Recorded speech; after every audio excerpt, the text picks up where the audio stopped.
Good day, Pops! Mga guysy, maglinis tayo ng front brake ng ating Honda Click. So, gagamit tayo ng T14 na torque. Ayan, dito, dalawa, tatanggalin natin. Okay? Yan, so marumi-rumi na ating brake pad. Ayan, matagal na rin natin hindi nalinis. Tsaka ito nga pala guysy, 8mm na socket. Ayan, tatanggalin natin ito, yung pinakalock na sa baba. Luwagan lang natin yan guys, habang nakakabit pa yung pinaka-brake natin, luwagan lang na ganyan kasi mamaya mahirapan tayo magtanggal. Okay? O yan, luwagan lang natin tapos tanggalin natin itong dalawang torques na to, na lock niya. Ayan, T14. Okay? Yan. Okay, importanteng ma-maintain natin guys, mga pops, ang ating brakes, lalong-lalo na ngayon maulan na. So, laging marumi yan at saka kailangan malagyan ng grasa, mga marigrease yung pinaka-caliper pin niya. Okay? Para maganda ang play. So, yan. Tanggalin lang muna natin ang dalawang torques. Ito guys, ayan. Itabi lang muna natin. Okay? Yan. Tapos gagamit tayo dito ng mga guys, brake cleaner. Okay? Pwede rin naman yung yung mga degreaser. So ayan, pag natanggal mo yung dalawang yon, yan, matatanggal mo na yung buong assembly ng brake. Ayan guys, yung dumi. Yung brake pads natin is makapal pa naman. So maintenance lang ang gagawin natin ngayon. Linisin lang natin. So ito yung dalawang caliper pin. Ayan, may boot siya. Ayan ang kailangan malinis at magrasahan guys. Okay, ayan. Ganyan na ganyan. Dapat pang pagbaliktatin yan. Tapos itong lock na natin sa baba. Ayan. Yung 8mm na yan. Yan yung nagla-lock kasi doon sa dalawang brake pad. So tanggalin na natin to mga guys. Ayan o. Ayan. Tapos mamaya, lalagyan din natin yan ng grasa mga guys. Okay? So, ayan na, tanggalan natin. Ayan, para makasama sa linis. Tapos ito, itong dalawang brake pad mga guys. Ayan, ganyan lang pagtanggal. Pag natanggal nyo na yon, lock is, matatanggal nyo na rin itong brake pad. Ayan, makapal pa siya. So, linisin lang natin mga guys. Ayun Tapos meron din siyang bakal na pin. Ayun doon nakapatong yung brake pad, so tanggalin din natin yan para malinis. Yan nakapatong lang naman yan ganyan Okay, tapos para malinis din. Tsaka yung piston niya, ayan hindi naman masyado nakalabas. Tsaka ito yung niya diba, caliper pin. Yan, dapat nagpi-play na ganyan yan. Ayan may grasa pa naman pero i-regrease na rin natin tsaka linisin. Ayan Okay, tapos yung boots niya, tatanggalin din natin. Pero yung isa lang mga guys. Ito lang Tanggalin din natin yan para malinis. Okay, so linisin natin mga guys. So gagamit nga pala tayo dito ng brake cleaner guys. Pero pwede rin naman yung degreaser. Yan, depende sa inyo kung ano yung gusto nyo panlinis. Pero ako kasi ito, Mars na brake cleaner. Ayan Yan, linisin natin itong mga brake pad. Ayan. Tapos, lalagyan natin ng grasa, mga guys. Okay? Yan lang. Spray lang natin na ganyan, mga guys.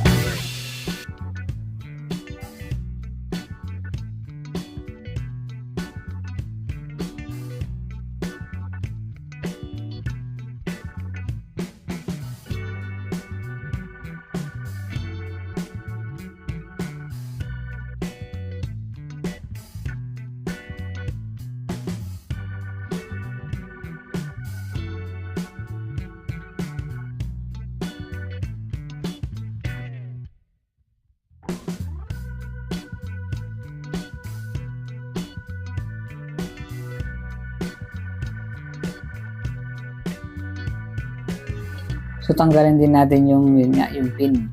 Okay, yung pinapatungan ng ito, ng dalawang brake pads. Ayan Medyo kinakalawang na, linisin din natin. Ayan, saka linisin na rin natin yan lahat.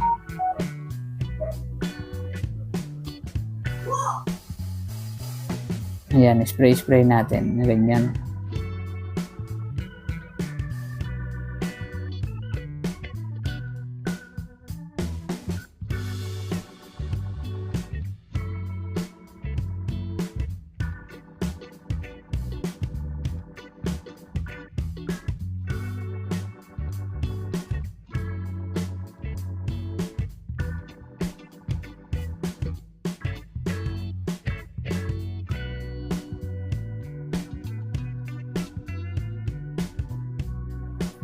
Okay, so mga ito, pwede nyo rin yan guys kung hindi decreaser, kung wala kayong decreaser, wala kayong brake cleaner, pwede na rin yung mga dishwashing yan, basta malinis lang yung pinaka-assembly ng brake. So after nya, syempre punasan natin, patuyuin natin mga guys.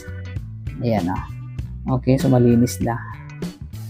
Okay, napaka-importante talaga guys. Siguro mga pwede siguro every 6 months, ganun. Pwede natin linisin ang ating mga brakes. Ayan, kung napapansin yung medyo parang maganit na siya, ayan, linisin na rin natin. Ayan, para laging maganda yung play niya, maganda ang kagat ng brakes mga guys. Mga pops. Ayan, diba, makapal pa ang ating brake pads. Ayan, patuyuin lang natin, tapos assemble tayo. So ito mga guys, yung mga pinapasukan ng caliper pin mismo, is linisin na din natin ng ganyan mga guys. So gamit tayo ng cotton buds para matanggal yung dumi at saka yung mga lumang grasa. Yan. Parang tenga lang guys na may dumi, di ba? Gamitan natin ng cotton buds mga pops. Ayan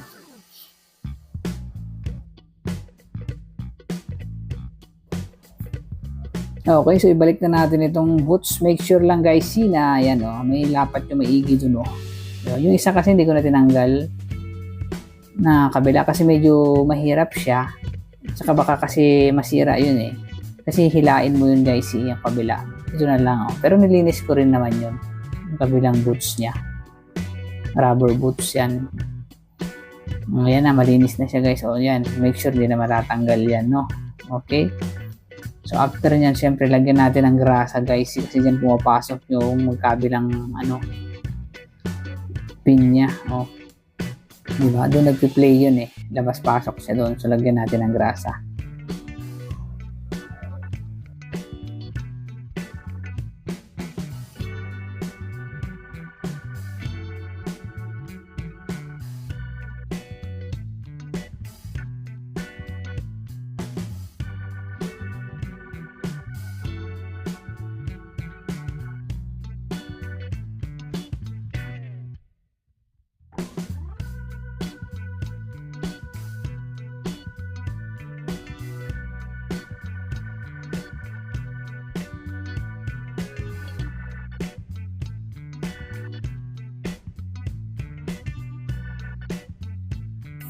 Ilagay na rin natin yung pin. Huwag nyo kakalimutan ito guys. Pin na, ewan kung anong tawag dito guys. Basta yan, nandyan yan. Yan nakapatong din yung dalawang brake pad. Yan. Parang pinakahigaan niya dyan mga guys. Huwag lang natin kalimutang ibalik. Ilapat lang natin na ganun.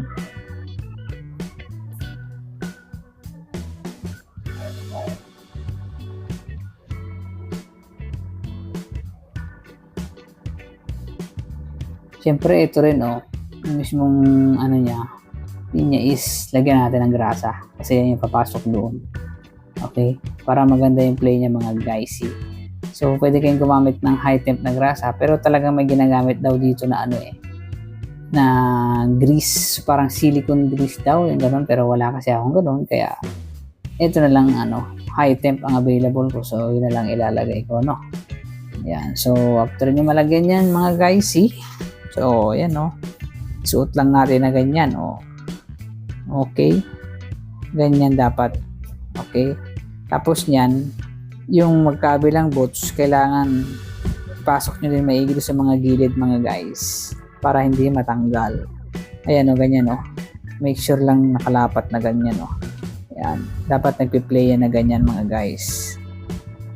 Okay, yung yung piston ko hindi ko na tinulak kasi parang hindi naman siya masyado nakalabas, kaya pwede ko na ilagay itong brake pad yan ganyan ang paglagay ganyan. Hindi naman kayo magkakamali kasi yung dalawang parang hook na yun may pinapatungan doon sa so syempre lagyan din natin ng yan kasi lumalapat yan doon sa may niya para mabawasan yung friction.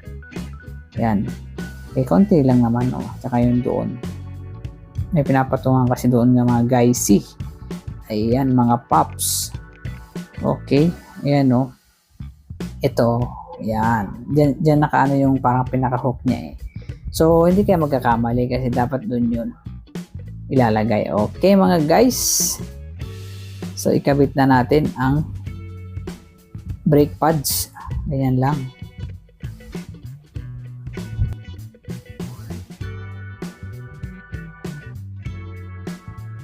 Ayan o, make sure gano'n yung space niya para doon sa ating disc brake nyo. So pag nailagay nyo na yung brake pads, ilagay na natin pinakalak niya yan dito sa baba. O, nilagyan ko rin pala ng grasa yun ha. Ayan o, bago nyo ipasok na gano'n, lagyan nyo din ng grasa mga guys. Ayan. Ayan o. Ayan. Higpitan nyo lang ng kamay muna. Tapos pagka naikabit nyo na mamaya doon sa saka nyo higpitan ng todo. Okay mga guys.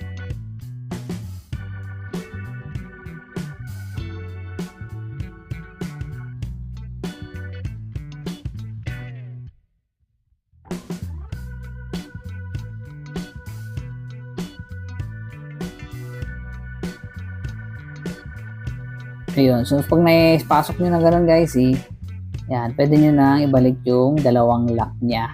Dalawang T14 na Torx. Ayan o, lagyan din natin ng grasa guys para pag hindi mag-stack up dyan. O, para pag maglinis tayo ulit, madali na lang tanggalin. Ayan o, ganyan. Okay, ganun lang mga guys, pasimple mag DIY kung paano linisin ang ating front brake pads mga guys. Ayan, sa next kong video gagawa ulit ako yung sa likod naman, rear brake. Ayan, lagyan natin ng konting grasa. Okay mga guys, so sa hindi pa pala po nakapag-subscribe sa akin kay LNP Vlogs, pa-subscribe naman po at click nyo yung notification bell para pag may bago akong video, updated kayo. So ayan, higpitan natin yung mga lock. Ayan, kung nakarating pala kayo dito mga guys, thank you for watching. Ayan o. Ayan, so higpitan na natin. Okay, ayan lang.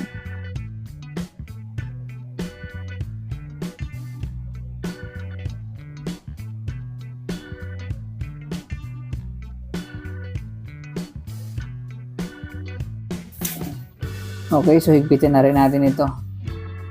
8mm na pinakalak niya. Okay. Ayan. So wag naman masyadong mahigpit guys. So tama lang. Okay. Ayan na. So i-test na natin. Tingnan natin kung maganda yung niya, yung ikot niya. Dapat hindi yan ipit o hindi naman masyadong maluwag. So ayan.